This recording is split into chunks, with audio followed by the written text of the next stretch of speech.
Today, my special guest is Dr. Gordon Cannon with USM. Hello, Dr. Cannon. How are you doing? I'm great. How are you today, Tim? I'm doing fantastic, and I'm glad you're able to be here, and I'm so thankful, and I'm so excited to get this started. And I'm going to be asking you a few questions, so tell us about yourself.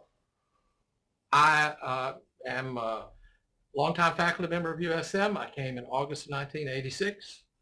I took over the role of Vice President of Research about 5 years ago. So as I said, I've been here for 30 years, worked with a lot of different people, worked very proudly with IDS, like IDS a lot. Awesome.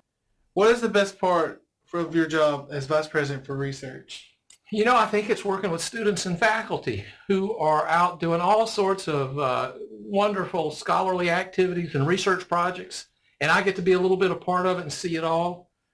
You know, I'm a chemist by training, and so when I was a child, my parents had given me a chemistry set, and I say that now in this job I have the biggest chemistry set in the world because I get to play with everybody's research on campus. So that's the most fun part, I think. That sounds amazing. And I know you have background in chemistry, so have you been able to work with many people with so many different research interests across campus? Well, that's a good question. I've been here 30 years. I came in 1986 this month, so I've met a lot of people over that period of time. And you're right, I am a chemist, but I also have interest in microbiology. I have interest in just about anything. And the basic processes for how research is managed is the same if it's in IDS or if it's in history or if it's in chemistry or if it's in polymer science. So I get to interact with a lot of folks. Well, that's an amazing background. That's totally awesome. How could we make IDS a greater presence on campus?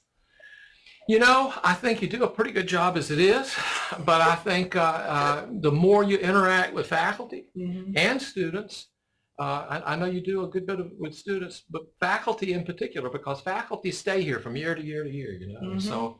So the more interaction you have with the folks, it's all about the folks. You know, the university is really students and faculty. The buildings and laboratories and all that, that's not the university. So the more you interact with students and faculty. So the more interaction, the better. That's correct. I like that. That's great. If we, IDS, have more awareness at IDS, since I started to be part of the family, as our boss, Dr. Cannon, what do you think about our current programs? How do you see a better IDS, what I'm trying to say? Well, you know, I think that the program right now is doing very well. It's very healthy. Of course, we went through a leadership transition a couple of years ago, and I think things are going quite well. You know, programs like IDS are very much dependent on federal resources and to some extent state resources. And so being able to go find those and bring those back to do things here, that helps a lot because, you know, again, it's about people, but people have to be paid. People have to have resources to do all the good things that are being done in IDS. Sweet. And before we end this show, do you have any advice for our viewers or anything else? No, you know, just make sure when you go to the polls, you vote, and make sure you talk to all the people you're going to be voting for and see if they're going to be providing support for programs like the many programs that come through IDS. And, you know, that's how we change things in this country. So by all means, do that. And then at the same time, interact as much as you can. Sweet. Thank you so much for being my special guest, Dr. Cannon. I really appreciate it. Thanks for asking me. I appreciate coming. Oh, yeah. For more information, please check us out at YouTube channel at USMIDS. And please like and subscribe us. Don't forget to check out our main website at www.usm.edu/disability-studies. My name is Taylor Carr, and this was Chit Chat Thursdays with Taylor, signing out.